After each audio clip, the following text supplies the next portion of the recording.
Okay right sir.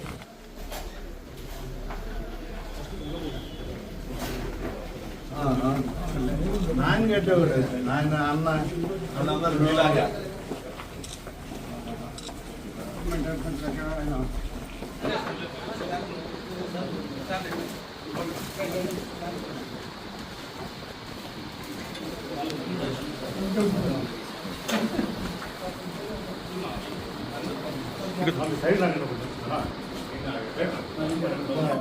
అసలు ఈ నెంబర్కి సంబంధించే కాదు సార్, సంబంధమే లేదు. 315-1 సర్వే నెంబర్ ఇట్లా ఉంటుంది. ఇక్కడ రామేశ్వరంలో ఉంది. ఈ టౌన్ లో అయితే 315 ఎన్ని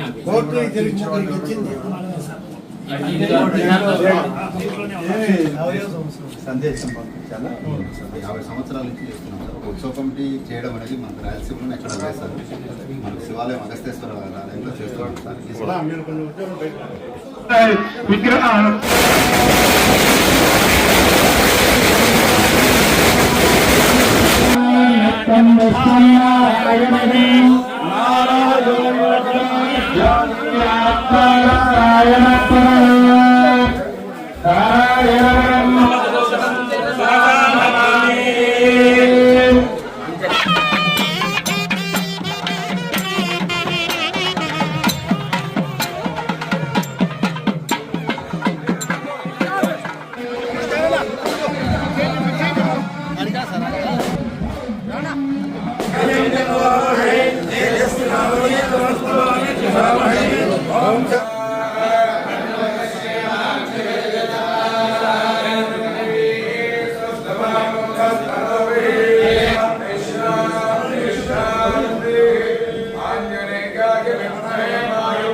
మా కమిటీలు సార్, మా కమిటీలు చాలా బాగా పనిచేస్తున్నారు సార్.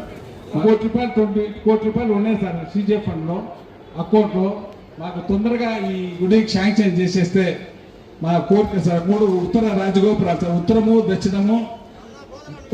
దక్షిణము తూర్పు, మళ్ళీ కుప్పం గ్రానైట్.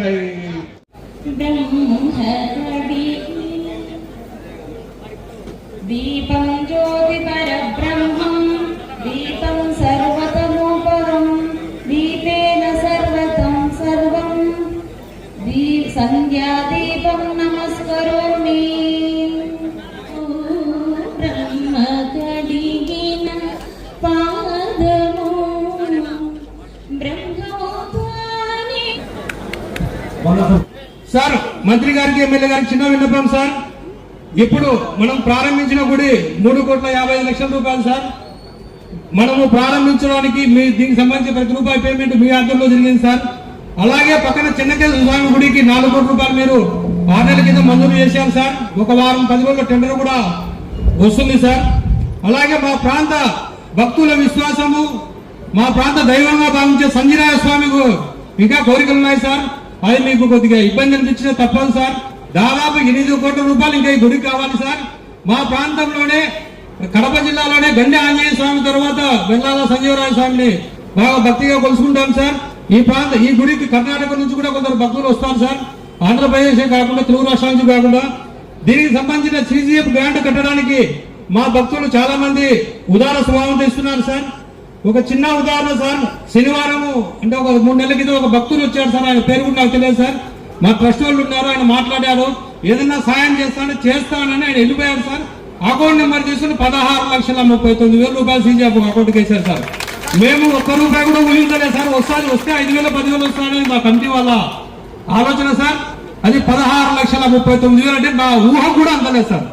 అలా ఈ మా చైర్మన్ గారు మీ దగ్గరికి చాలా సార్లు ఎమ్మెల్యే గారిని పిలుచుకొని 10% కాంట్రిబ్యూషన్ కడతాము రిక్వెస్ట్ చేయండి చాలా సార్లు అడిగారు సార్. అలా కాదండి వస్తారని చాలా సార్లు అన్న మనకు చైర్మన్ గారు చెప్పాను సార్. అనుకున్నట్టు అది కాకుండా ఇంకా ₹1,00,00,000 మిగిలింది సార్. ఇంకా ₹100 కోట్ల వరకు మా దగ్గర ఉంది సార్.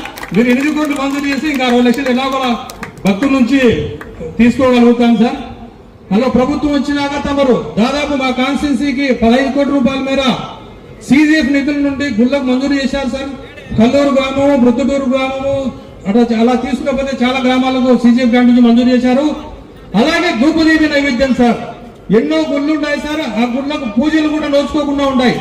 ఆ గుళ్ళకు పూజ నోచుకోవాలంటే అయ్యప్ప గ్రామాలంతా కలిసి 2,000 3,000 ఇస్తే ఆ బ్రాహ్మణుడు ఆయన సరిపోదని గ్రామంలో ఉండకుండా గ్రామాల నుంచి వదిలిపోయే పరిస్థితి సార్. మీరు పెట్టిన ఈ పథకం ద్వారా నెలకు 10,000 రూపాయలు ఇవ్వడం ద్వారా దాదాపుగా మా కాన్స్టిట్యున్సీలో 3 వచ్చిన తర్వాత 27 గుళ్ళకు మంజూరు చేశారు సార్. ప్రతి నెల పింఛన్దారులు ఉదయం 5 గంటల నుంచి 7 గంటలకు ఇలా పేమెంట్ చేస్తారు. 1వ తేదీ నుంచి 2వ తేదీ మధ్యన అయ్యగారి అకౌంట్ లో ప్రతి నెల 10,000 పడుతుంది సార్. అలా చాలా గుళ్ళకు మీరు మంజూరు చేశారు. మీకు ప్రత్యేక ధన్యవాదాలు సార్.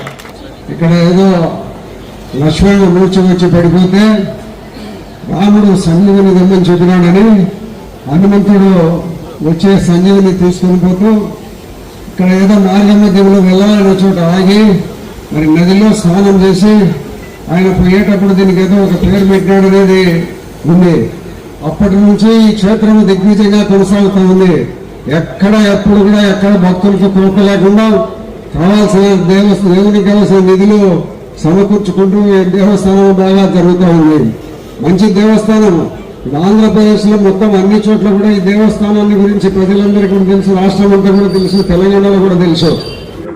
మీడియా ప్రతినిధులకి అందరికీ ప్రత్యేకంగా ధన్యవాదాలు. ఈరోజు ప్రొద్దుటూరు నియోజకవర్గంలో ఈ వెల్లాల క్షేత్రంలో చెన్నకేశవ స్వామి, ఆంజనేయ స్వామి అంటే ఇక్కడ సుబ్బరాయని పేరుతో తర్వాత భీమలింగేశ్వర స్వామి ఆలయాల ఈ క్షేత్రాన్ని ఇక్కడ చూసి దీన్ని అభివృద్ధి చేయడంలో పూర్తిగా ప్రభుత్వం సహకరించాలని గతంలో వరదరాజులరెడ్డి గారి కోరిక మేరకు ఈరోజు ఈ ఆలయ నిర్మాణానికి ఏదైతే ఆంజనేయ స్వామి ఆలయం ఉందో ఆలయ నిర్మాణానికి ఇప్పటికే దాదాపు 3 కోట్ల రూపాయల పైన 3.5 కోట్ల రూపాయలు ఖర్చు చేయడం జరిగింది. చెన్నకేశవ స్వామి ఆలయం నిర్మాణానికి మరొక 4 కోట్ల రూపాయల నిధులు కావాలంటే దాన్ని కూడా మంజూరు చేశాం.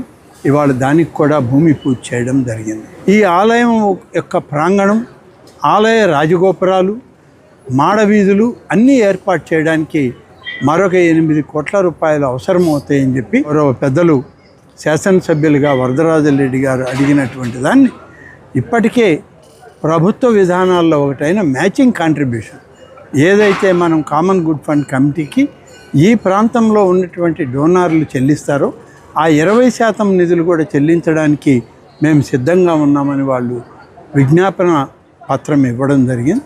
దాన్ని కూడా గమనంలోకి తీసుకొని రాష్ట్ర ప్రభుత్వం నుంచి అన్ని ప్రణాళికలతో సిద్ధం చేసి దానికి కూడా నిధులు మంజూరు చేస్తామని చెప్పిన హామీ వారికి ఇవ్వడం జరిగింది. ఇవాళ రాష్ట్ర ప్రభుత్వం ఈ రాష్ట్రంలో ఆధ్యాత్మిక ప్రాంతాలుగా ప్రతి ప్రాంతం ఉండాలి.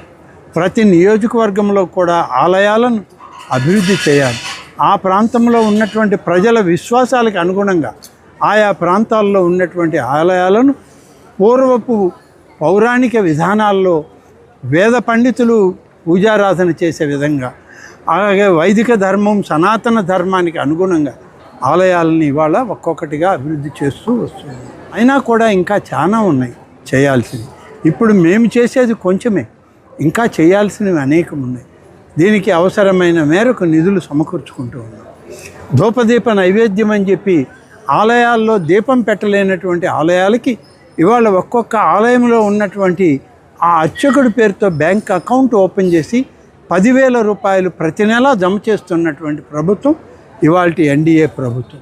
వీటన్నిటినీ చేస్తూ సీజీఎఫ్ ద్వారా నిధులిచ్చి ఆలయాలని అభివృద్ధి చేస్తూ శ్రీవాణి భజన మందిరాలని ఏ గ్రామాల్లో అయితే ఆలయాలు లేవో ఆ గ్రామాల్లో అంతా కూడా ఆలయం నిర్మాణం చేయడానికి అక్కడ ఉన్నటువంటి ప్రజల కోరిక మేరకు ఏ దైవాన్ని అయితే పూజించాలని వాళ్ళు వస్తారో ఆ దైవాన్ని అక్కడ ఏర్పాటు చేసుకోవడానికి, ప్రతిష్ఠ చేసుకోవడానికి అక్కడ ఉన్నటువంటి స్థలాన్ని, తగినటువంటి స్థలాన్ని అధికారులు కానీ స్థానిక శాసనసభ్యులు కానీ ఇప్పిస్తారో ఆ స్థలాన్ని అంచనా వేసుకొని నిధులు 3 కేటగిరీల్లో 20 లక్షలు, 30 లక్షలు, 40 లక్షల కేటగిరీల్లో 5,000 భజన మందిరాలు నిర్మాణం చేయడానికి ఇవాళ మొదలుపెట్టాం. అనేక ప్రాంతాల్లో ఇవాళ హిందూ సనాతన ధర్మాలని కాపాడడానికి ఈ భజన మందిరాలు ఉపయోగపడాలని, ప్రతి ఒక్కరికి భగవంతుని సాన్నిధ్యం దగ్గర చేయాలని చేసే ఒక ప్రయత్నం ఇవాళ ఈ ప్రభుత్వం చంద్రబాబు నాయుడు గారు ఇచ్చిన ఆదేశాల మేరకు, అలాగే పవన్ కళ్యాణ్ గారు సూచించిన సనాతన ధర్మానికి కట్టుబడి, నరేంద్ర మోడీ గారు ఆశించినటువంటి హిందూ ధర్మాన్ని కాపాడడానికి ఇవాళ ఈ ప్రభుత్వం కట్టుబడి ఉంది. అందుకని ఇంత పెద్ద ఎత్తున దేవాదాయ శాఖ నిర్మాణ కార్యక్రమాలే కాదు, పూజాది కార్యక్రమాలు, కైంకర్యాలను కూడా ఒక క్రమ పద్ధతిలో వైదిక ధర్మాలకి అనుసరణీయంగా వేద విజ్ఞానవంతులు, వైదికులు చేసేటువంటి ఒక సూచనల మేరకే ఈ శాఖను నడిపించడం జరుగుతుంది. దేవాదాయ శాఖకి ఆస్తులు ఉన్నాయి. అనేక పురాతన ఆలయాలకి అప్పుడు ఉన్నటువంటి రాజులు, జమీందారులు, అప్పుడు ఉన్నటువంటి భూస్వాములు ఆలయాల నిర్వహణకి భూములు ఇచ్చారు. దానిలో వచ్చే ఆదాయంతో ఆలయాలని ఎప్పటికప్పుడు కాపాడుకుంటూ వస్తారు. ఇవాళ మాకు ఆ విధంగా సంక్రమించినటువంటి 4,48,000 ఎకరాలు భూమి, 1 సెంటు కూడా మేము వదులుకోలేదు. కానీ మధ్యకాలంలో వచ్చిన ప్రభుత్వాలు రాజకీయంగా ఒకవేళ ఎవరి మీదైనా కోపం ఉంటే ఆ భూమి వచ్చి దేవాదాయ శాఖలో రికార్డు చేయించారు. ఆ భూములు వచ్చి ఇవి దేవాదాయ శాఖ అన్నారు. చట్టం ప్రకారం 22(1)C ప్రకారం అది చట్టంలో రికార్డు అయితే రెవెన్యూ డిపార్ట్మెంట్లో ఇంకా ఆ భూమి ఎవరికీ చెందదు, దేవాదాయ శాఖకి తప్ప. కానీ భూములు మా దగ్గర లేవు, భూములు రైతుల దగ్గర ఉన్నాయి. కానీ రాజకీయ కక్షతో కొంతమంది చేసినటువంటి పొరపాట్లను ఇవాళ సరిచేస్తుంది ఈ ప్రభుత్వం. అంతే తప్ప మా భూములు అన్యాక్రాంతమైతే మేము వదులుకునే ప్రసక్తి లేదు.